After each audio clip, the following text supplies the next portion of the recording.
¿Qué tal? Bienvenidas y bienvenidos sean a Nuestras Voces, un programa audiovisual del Centro de Derechos Humanos de las Mujeres, CEDEM, que es posible gracias al financiamiento de la Unión Europea. Mi nombre es Tamara Terrazas. Yo soy Marcela Zamudio y les invitamos a que nos sigan a través de las redes sociales que aparecen en la pantalla, y del mismo modo les recordamos el teléfono de atención del Centro de Derechos Humanos de las Mujeres, que es 614-415-4152 y 614-415-6674, de lunes a viernes en horario de 8 de la mañana a 2 de la tarde. Visítenos en Avenida Juárez 4107B en la Colonia Centro.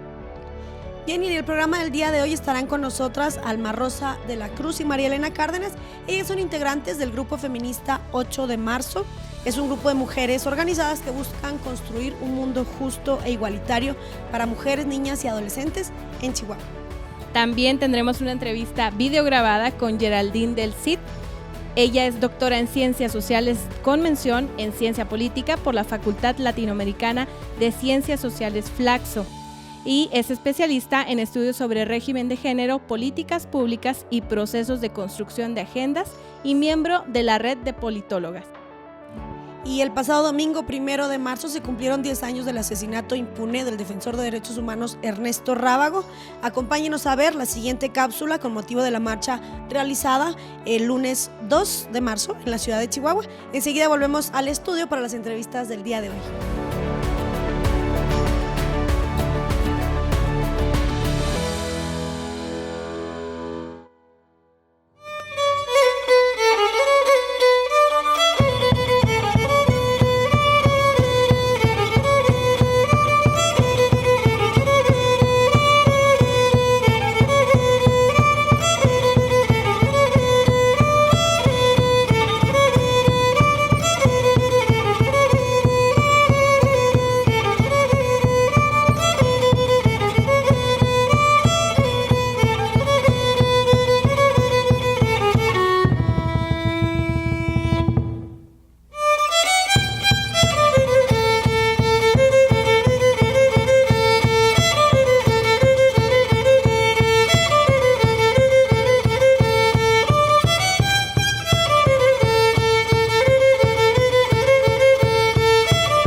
Comunidad Mapiga Baquiachi,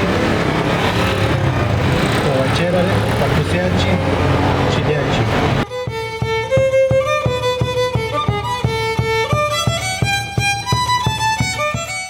El Estado mexicano tiene la obligación de proteger a todas las personas defensoras de derechos humanos, los pueblos de Baquiachi, Chineachi, Pacuseachi y personas defensoras de derechos humanos.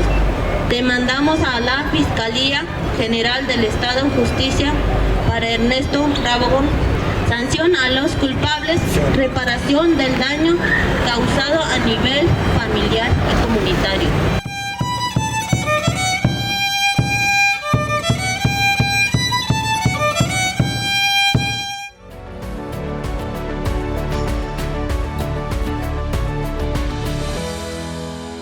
Gracias por seguir en sintonía de Nuestras Voces. Ya me acompañan en el estudio Alma Rosa de la Cruz y María Elena Cárdenas. Ellas son integrantes del grupo feminista 8 de marzo de aquí de Chihuahua. Bienvenidas, chicas, ¿cómo están? ¿Qué tal? Bien, muchas gracias por la invitación. Muchas gracias por la invitación, con mucho gusto de estar aquí. Gracias a ustedes por acompañarnos. Chicas, cuéntenos, por favor, cómo surgió este grupo 8 de marzo, este grupo feminista? Platíquenos. Bueno, este grupo feminista me voy a permitir leer porque pues, es un grupo que se fundó en 1990 y bueno, bajo los principios de trabajar por los derechos de las mujeres, de las niñas, en un contexto de ausencia de políticas públicas. En aquel momento, bueno, las leyes no brindaban esta protección hacia esta población.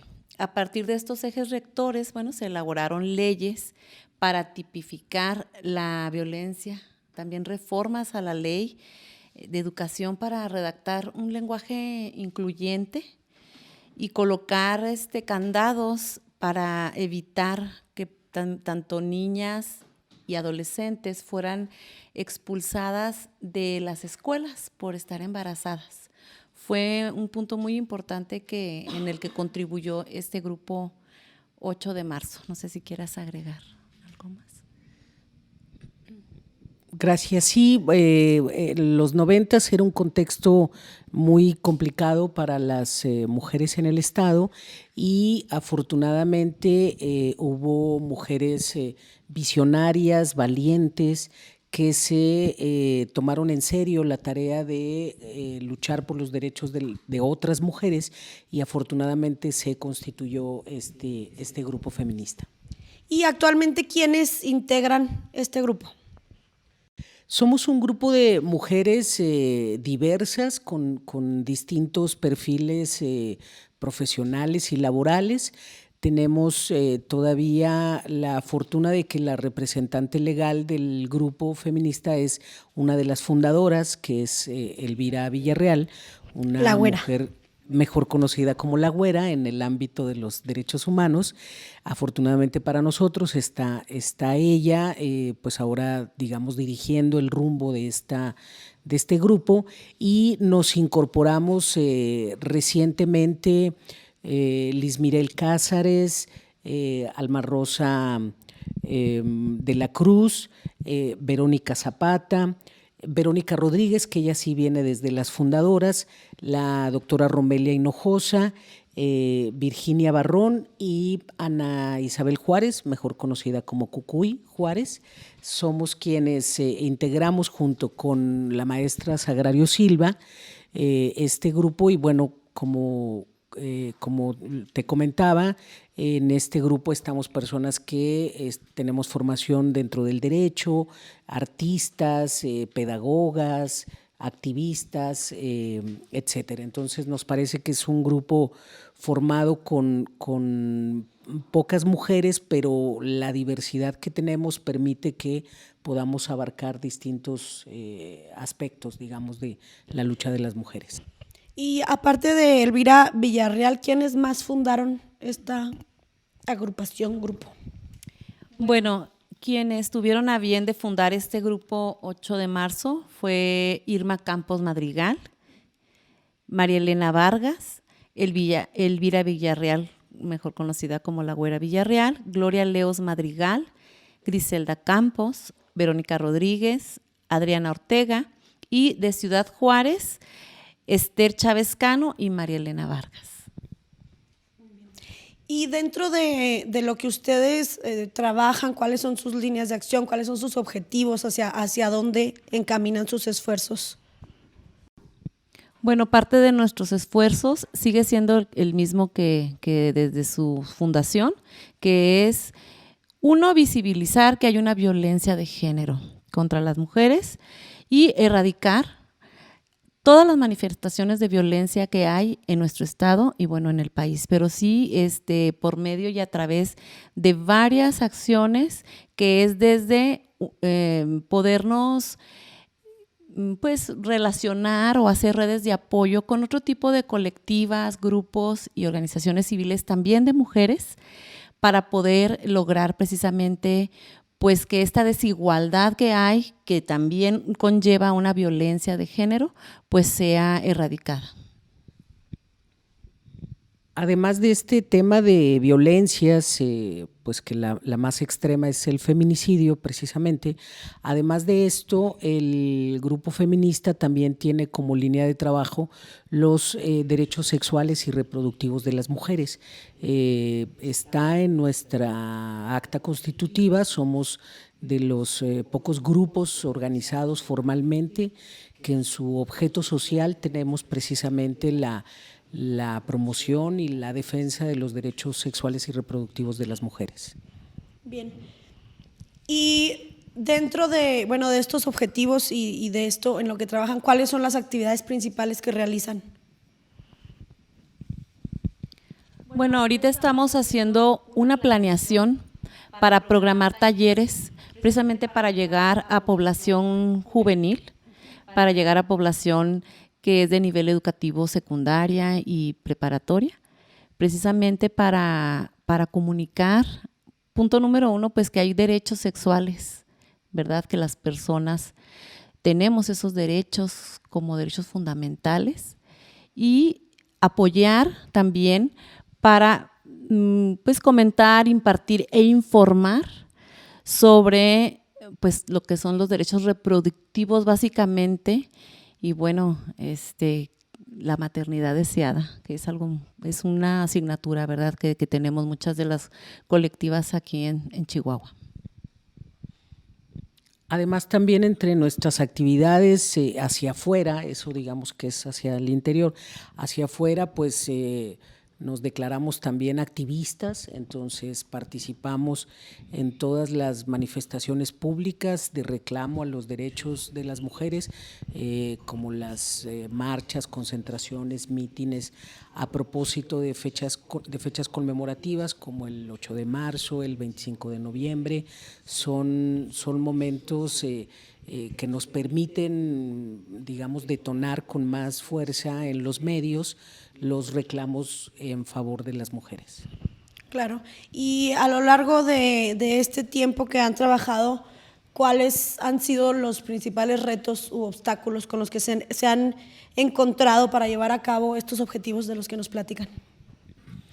Gracias. Uno de los obstáculos más fuertes que hemos enfrentado, y me parece que todos los grupos y colectivas de mujeres se enfrentan a lo mismo, es la terrible naturalización de la violencia.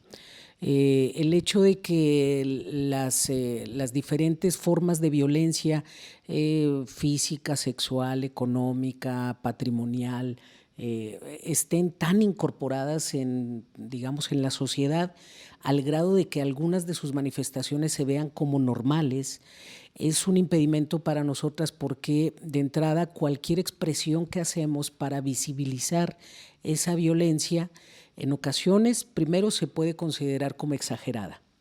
Y nosotras decimos, bueno, es que es en este punto en el que hay violencia verbal, en el que hay violencia psicológica, en donde es importantísimo intervenir porque después viene la escalada a la violencia física, la sexual, incluso llegando hasta el feminicidio. Entonces, esta naturalización de la violencia en la sociedad ha sido un obstáculo porque arraiga la violencia simbólica en general que existe en la sociedad y nos cuesta muchísimo trabajo pues intentar hacer conciencia en las personas, hombres y mujeres, niños, niñas, adolescentes, adultos mayores, qué sé yo, en todos los sectores de la población. Nos cuesta mucho trabajo esto, que lo visibilicen, que lo consideren importante, que consideren que todas las personas tenemos una base de nuestros derechos que es la dignidad, y cualquier tipo de violencia atenta contra esa dignidad humana. Entonces, nos parece que ese es un obstáculo al que nos enfrentamos todas las personas que luchamos por tener espacios libres de violencia, espacios armónicos y de respeto. A mí me gusta responder cuando alguien me dice que estoy exagerando en algún tema. En cuanto a violencia, digo, es que si desde lo que a ti te parece muy pequeño o a todos nos parece muy pequeño y muy normalizado, no hacemos nada, no movemos nada, imagínate qué se va a hacer en lo grande, en la escalada, como mencionabas ahorita. Entonces no creo que sea exageración nunca. Chicas, y bueno, aparte pues de esta normalización de la violencia, ¿hay algún otro obstáculo que ustedes tengan reconocido o principalmente eso ha sido? Mira, hay otro obstáculo y esto lo voy a mencionar porque es una tarea en la que estamos ahorita abordando, y es el autocuidado de las personas defensoras de personas. El autocuidado es una asignatura pendiente también para todas aquellas personas cuidadoras, no solo a las mujeres, que bueno, también ha sido históricamente muy poco comprendida la tarea de las mujeres como cuidadoras, pero que también yéndonos hacia las defensoras de derechos humanos, pues es algo que tenemos a veces un poco relegado, que lo dejamos para un lado.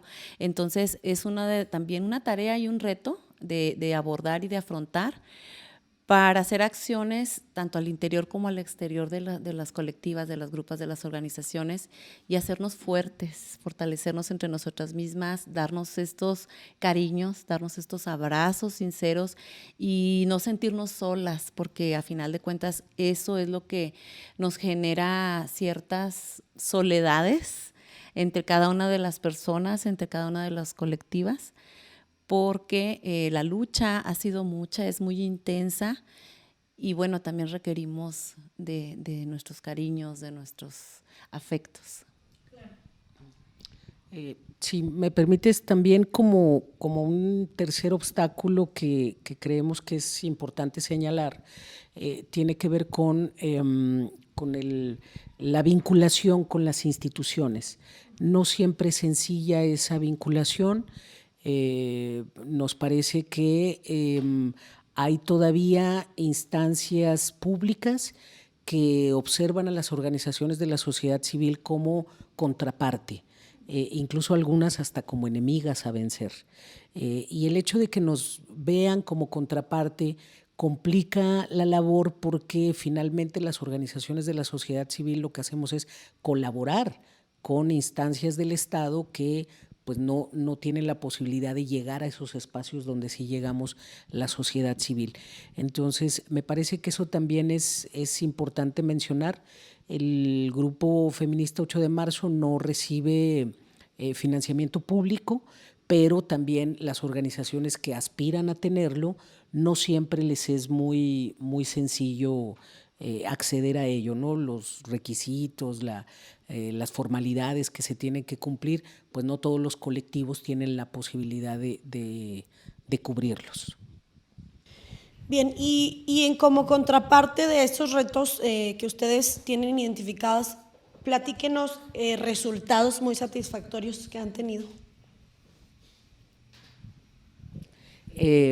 Pues uno de los resultados que nos da mucho gusto como uno de los colectivos que está de más tiempo formalizado en Chihuahua, como es este Grupo Feminista 8 de Marzo, decíamos que fue fundado desde 1990, algo que es orgullo de sus fundadoras, y lo sería también de Irma Campos, de María Elena Vargas, de la propia Esther Chávez Cano. Sería orgullo de ellas, si estuvieran vivas, ver la cantidad de jóvenes, decimos, de mujeres jóvenes que ahora están tomando las calles, están tomando las plazas, están tomando los micrófonos, los espacios públicos, para exigir desde su visión los derechos de su generación, derechos de mujeres, pero derechos de una generación de mujeres jóvenes. Nos parece que los grupos que tienen más tiempo trabajando desde el feminismo en Chihuahua se pueden sentir orgullosos por esto, de ver que en los 90s, cuando salían las fundadoras del 8 de marzo a reclamar, o cuando se instaló la cruz de clavos como un memorial al feminicidio o sobre el feminicidio, en ese tiempo era un puñado de mujeres que se exhibían, que se exponían a recibir incluso agresiones públicas. Y ahora, afortunadamente, pues en cuanto se convoca una marcha, y lo hemos visto, son muchísimas personas las que ya participan y, repito, sobre todo mujeres jóvenes. Eso es nos parece pues que es un efecto muy positivo del trabajo de grupos como el 8 de marzo, que tienen ya 3 décadas, digamos, de consolidación. ¿Algún otro resultado satisfactorio que recuerden? Bueno, hoy por hoy hay unas acciones también importantes que me gustaría destacar, y fue la manifestación artística que se ha ido mostrando a través de algunas de nuestras compañeras. Cabe destacar aquí que está María Elena, hay compañeras artistas, bailarinas, escritoras, poetas, que han permitido y han transmitido que el mensaje del Grupo 8 de marzo y de algunas otras colectivas que se suman a esta lucha contra la violencia de género, pues sea exaltada a través de las artes. Ese es también un resultado muy satisfactorio, que pueda abonar el arte a esta lucha. El año pasado organizamos un homenaje a una de nuestras fundadoras, a la licenciada Irma Campos Madrigal, y fue un espacio muy positivo porque se reunieron diferentes generaciones y diferentes personas del ámbito público, del ámbito social. Igual ella tenía una formación de abogada, pero igual hubo gente de la abogacía, de la lucha de los derechos desde el derecho, como lo que comenta Alma Rosa, que tuvimos la participación de artistas. Entonces nos parece que generar ese tipo de espacios muestra también un poco la cara amable que puede tener esto. Esta actriz muy jovencita, Emma Watson, que ha sido declarada embajadora de la ONU para los derechos de las mujeres, pues con sorpresa dice que cada que habla de feminismo se da cuenta que esto se confunde con rechazo u odio a los hombres. Dice, y lo que sí tengo claro es que esto debe cambiar.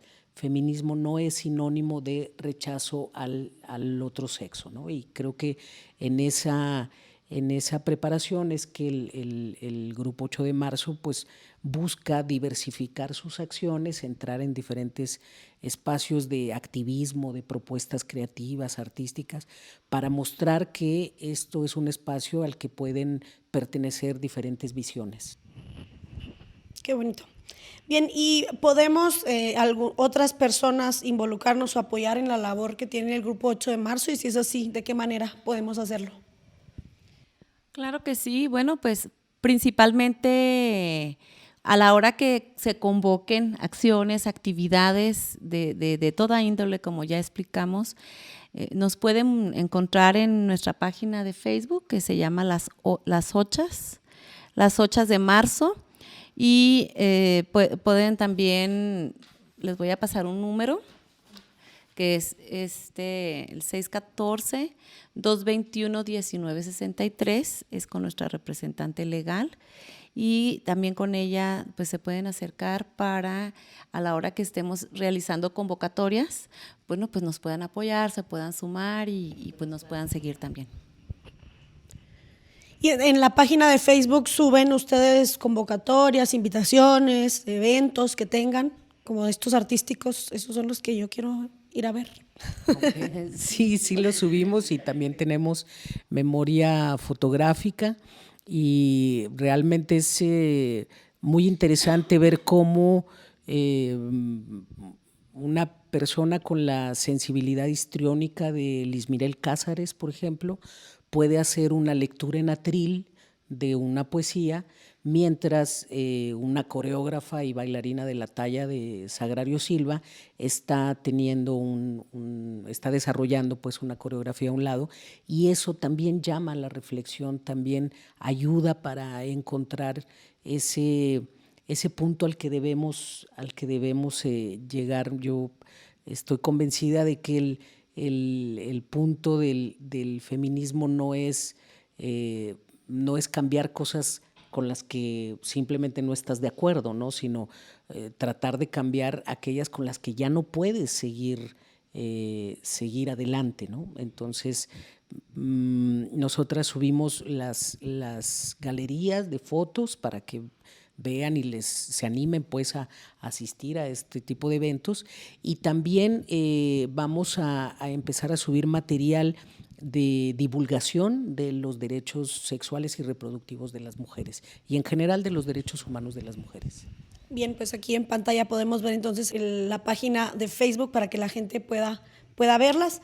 Y pues bueno, se nos acaba el tiempo. De verdad les agradecemos mucho el que hayan estado con nosotras en el programa de Nuestras Voces y compartirnos esta información tan valiosa, y más en estas fechas en las que nos encontramos.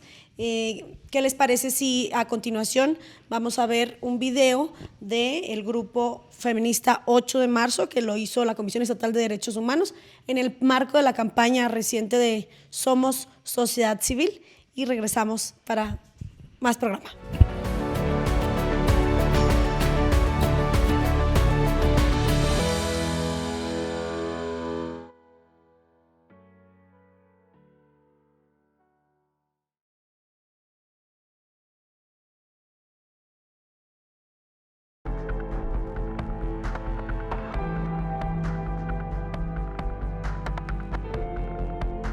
Las condiciones de violencia contra las mujeres y las niñas son la razón principal para que yo siga caminando por estos senderos tan dolorosos.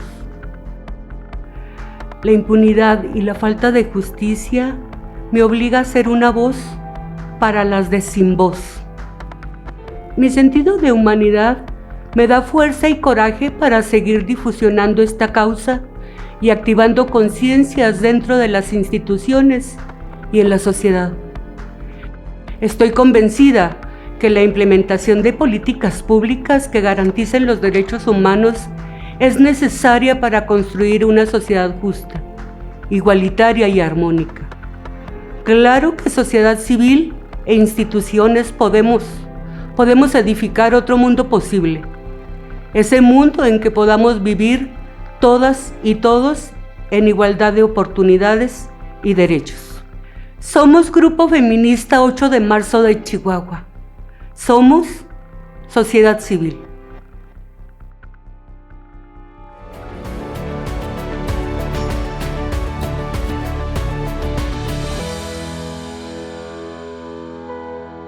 Bien, y ya vimos el video de la campaña Somos Sociedad Civil, elaborado por la Comisión Estatal de Derechos Humanos, y no me queda más que agradecerles nuevamente por haber estado aquí en nuestro programa. Les invitamos a que regresen cuando ustedes gusten, si tienen algún evento en puerta, si quieren platicarnos acerca de algún tema en específico. Las puertas del programa Nuestras Voces siempre estarán abiertas para ustedes. De verdad, muchas gracias. Y pues bueno, vamos ahora a continuar con la siguiente entrevista a Geraldine del Cid. Mi compañera Marcela será quien la entreviste. Ella es politóloga, feminista e internacionalista. Ya volvemos.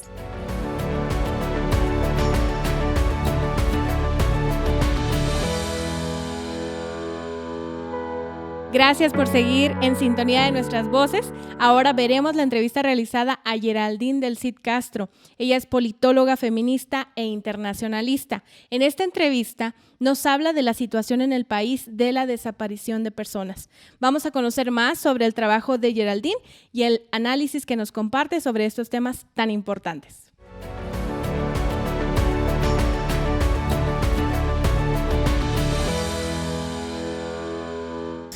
Pues muchas gracias primero por la oportunidad de Nuestras Voces de compartir mi voz con ustedes. Yo soy Geraldine del Cid, recientemente egresada del doctorado en Ciencias Sociales en la Flaxo, México. Soy politóloga e internacionalista guatemalteca y pues bueno, vivo en Ciudad de México desde hace casi 4 años. He optado por quedarme en este hermoso país por un tiempo, también aportando un poco de lo que yo he podido recibir en mi formación académica. Y actualmente estoy apoyando al Instituto de Investigaciones Jurídicas en la UNAM con una estancia postdoctoral en donde estamos tratando de investigar el fenómeno de las desapariciones forzadas e impunidad en México. Y mi trayectoria en general siempre ha inclinado mi servicio académico y profesional a los derechos de las mujeres en general, y últimamente en mis líneas de investigación, políticas públicas que tienen que ver con nuestra ciudadanía como mujeres en general, pero particularmente los derechos sexuales y derechos reproductivos. Y bueno, ahora estoy ampliando como mis observaciones, ya no me centro solo en Centroamérica, que es lo que he venido estudiando hasta estos años, sino que ya me he dedicado un poco también a la investigación de México y pues de las diferentes entidades estatales de esta república. Bien, desde el área académica, ¿cuál es la radiografía o cuál es el panorama justo de las desapariciones? ¿Qué es lo que estás trabajando hoy? Sí, en general ha sido un fenómeno que ha enfrentado México de una manera muy profunda. Digamos que es un fenómeno que está apareciendo que ha estado apareciendo, que tiene como una larga data. La trayectoria además tiene diferentes características y diferentes variables que hay que considerar. En ese sentido estoy diciendo que es un fenómeno sumamente complejo. Digamos que pensándolo en términos comparativos con el resto de Latinoamérica, podríamos decir que hay diferentes móviles de la desaparición en este país. Generalmente se tiende a pensar que las desapariciones forzadas, por ejemplo, están nada más asociadas a conflictos armados internos o a conflictos entre países. Sin embargo, en México hay un poco de todo. Tiene que ver también con una violencia sistemática, con una situación de crimen organizado que está muy arraigada también en muchos espacios institucionales, lamentablemente, y no digamos el tema de la impunidad y de la corrupción, que de una u otra manera también implica que el fenómeno en particulares, quiero decir en desapariciones de particulares, también se esté dando con grandes dimensiones, ¿no? Y particularmente con el enfoque de género podríamos decir que gracias a México y a la respuesta estatal que se ha tenido en gran medida por el apoyo de organizaciones que han surgido de la misma sociedad civil, es que se están encontrando mecanismos para tratar de enfrentar este problema y pues decirlo aquí en Chihuahua es súper interesante, súper importante, pues por los casos emblemáticos que se conocen, ¿no? Por ejemplo, las mujeres de Juárez, el campo algodonero, ¿no? Y saber que hemos tenido que enfrentar esos casos tan complicados, tan difíciles, tan emblemáticos, pero que afortunadamente a partir de ello tenemos precedentes, tenemos mecanismos, tenemos protocolos.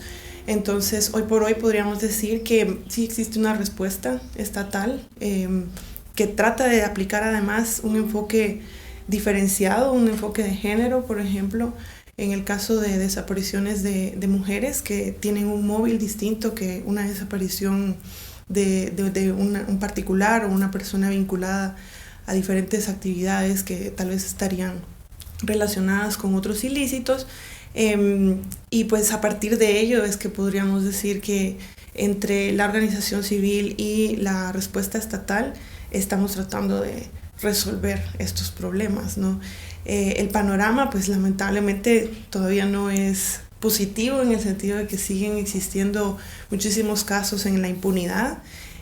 Sin embargo, es muy interesante ver el trabajo que diferentes organizaciones han dado a las víctimas para tratar de esclarecerlo y no solo acompañando a las víctimas, sino además acompañando al Estado. Y creo que ha sido un ejemplo muy interesante de hacer Estado en conjunto, ¿no? De no ver a la autoridad allá como la que me manda, sino mandar yo a la autoridad también, tratando de construir esa relación y ese Estado que tiene que enfocar sus recursos para atender a una ciudadanía, ¿no? Entonces, después de un tiempo trabajando aquí en Chihuahua, muy corto para mi gusto, puedo decir que sí me voy con esa sensación de que sociedad civil y autoridades están tratando de hacer un frente que la verdad es que es digno de estudio, sobre todo para tratar de encontrar las buenas prácticas que se puedan replicar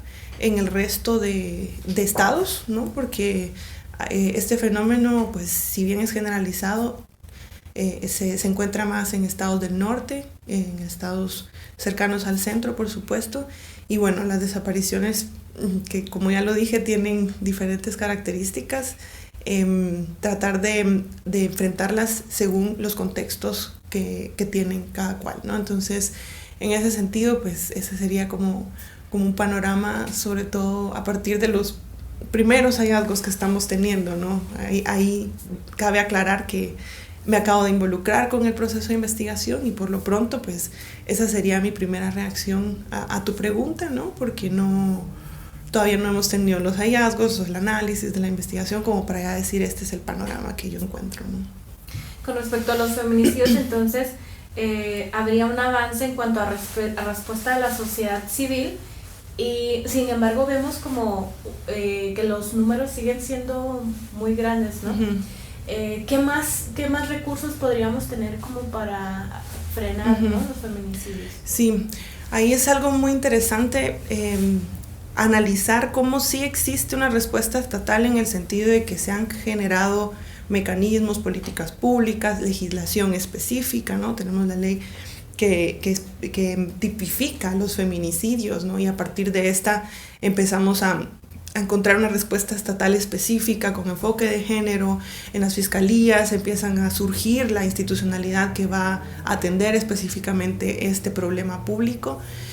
Sin embargo, me parece que estos números siguen en aumento, pues porque solo hemos atacado la consecuencia y no las causas, ¿no?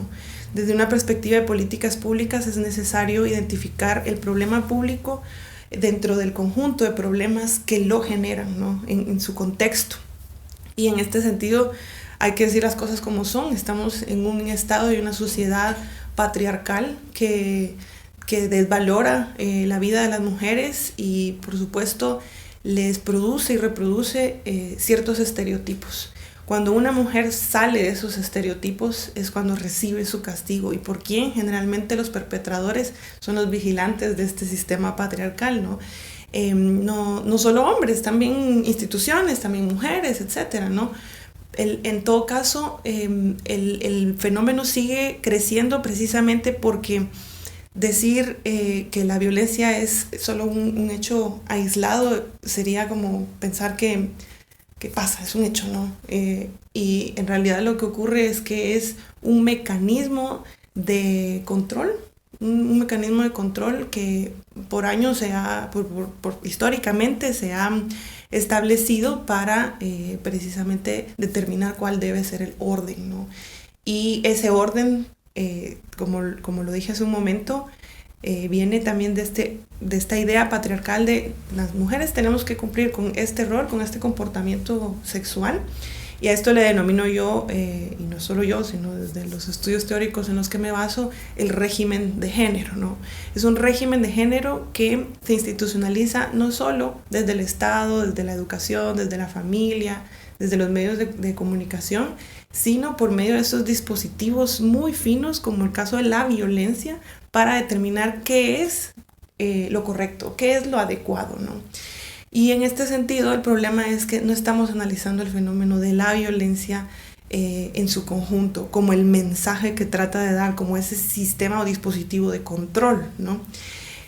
Por tanto, todavía se requiere un diagnóstico más profundo de todo el conjunto de fenómenos que están alrededor de esa consecuencia. Entonces, no se va a lograr evitar que sigan violentando a las mujeres, que se siga violentando a las mujeres si solo se castigan.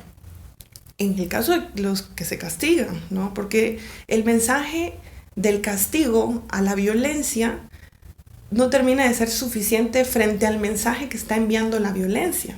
Y el mensaje que está enviando la violencia es: ustedes siguen descontroladas o sin cumplir con los estereotipos preferibles para su género, entonces siguen siendo castigadas. ¿Y qué pasa? Que se reproduce una serie de la atención a esa violencia Lamentablemente hay medios de comunicación que tratan insensiblemente este tipo de situaciones. Hay mensajes que los mismos políticos están transmitiendo de restar la importancia que tienen estos casos. Entonces no se está resolviendo el problema con la legislación que existe actualmente o con los procesos de judicialización o con castigar a los culpables.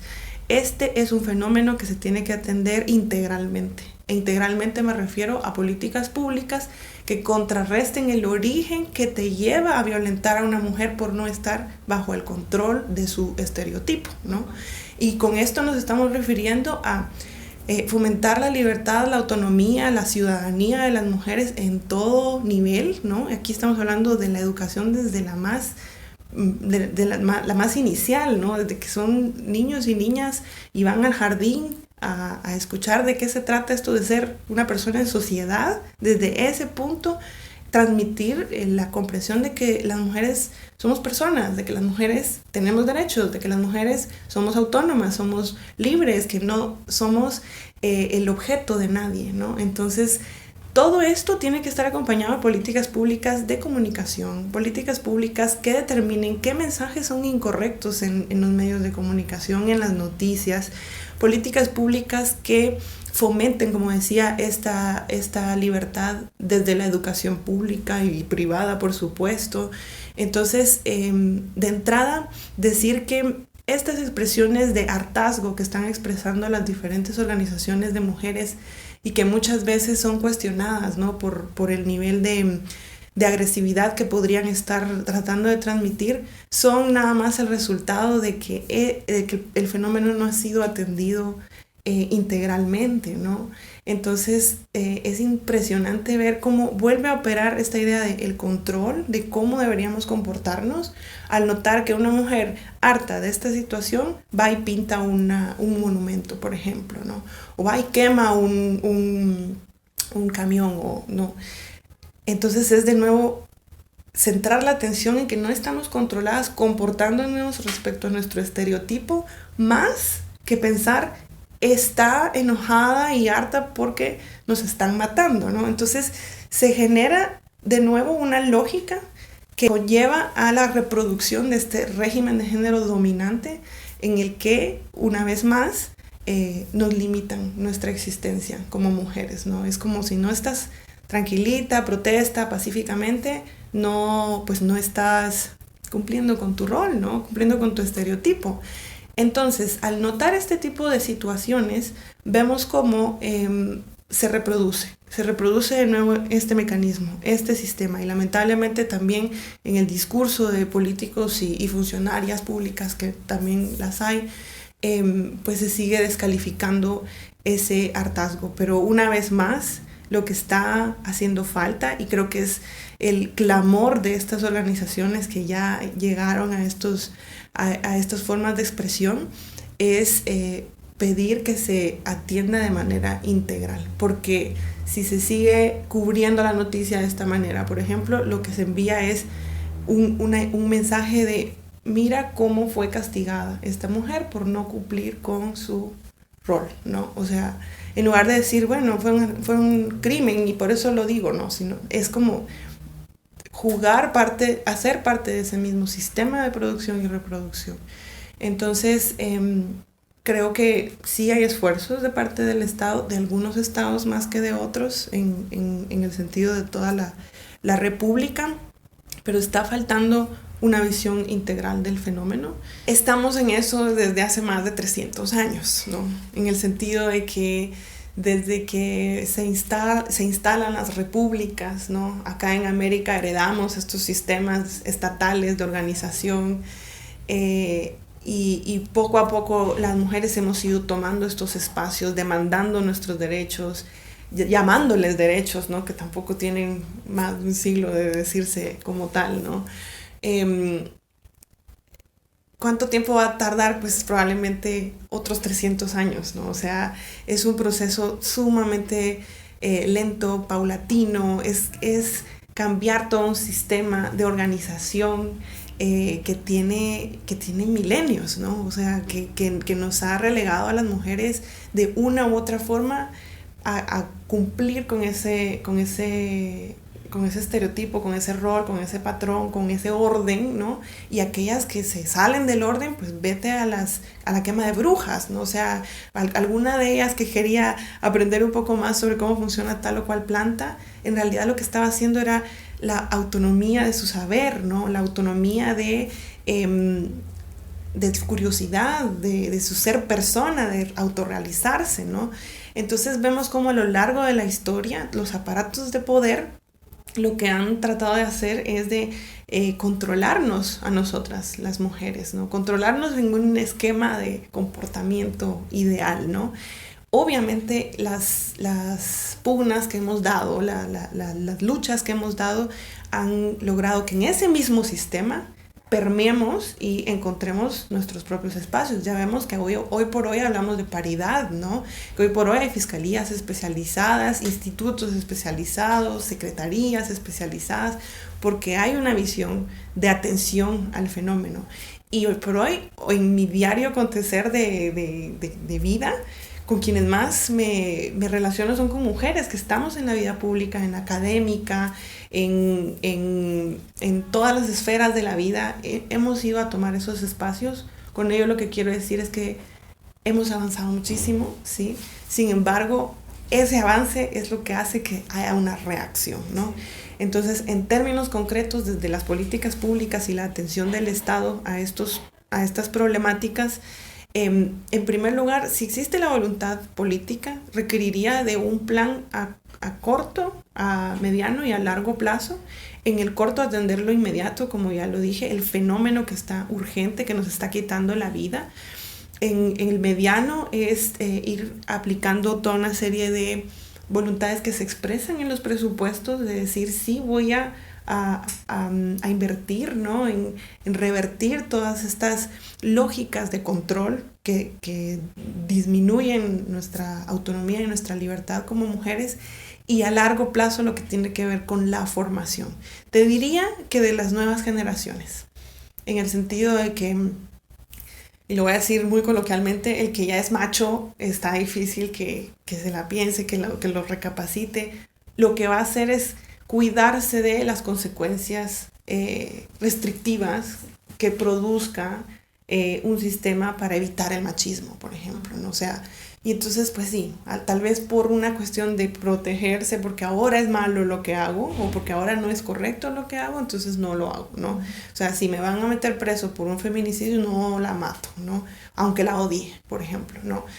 Entonces, esto tiene que ver con un proceso de generaciones, pero ojo que ya hemos tomado los espacios y yo creo que esto no se detiene. Así es que no te puedo decir en 20 años, pero sí te puedo decir que si estamos conscientes y dispuestas a que no vamos a retroceder y a que no vamos a soltar nuestros espacios, sin duda alguna que las chicas que hoy tienen 17 años y que están ahora pintando los monumentos tendrán una adultez y probablemente una vejez en la que se sientan mucho más libres y autónomas, porque además se ha instalado en nuestras conciencias de mujeres.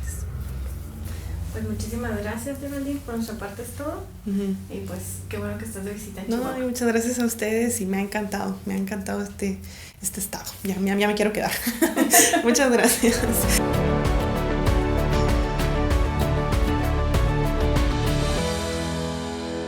Hasta aquí la emisión de Nuestras Voces del día de hoy. Hoy estuvieron con nosotras Alma Rosa de la Cruz y María Elena Cárdenas, ellas dos integrantes del grupo feminista 8 de marzo.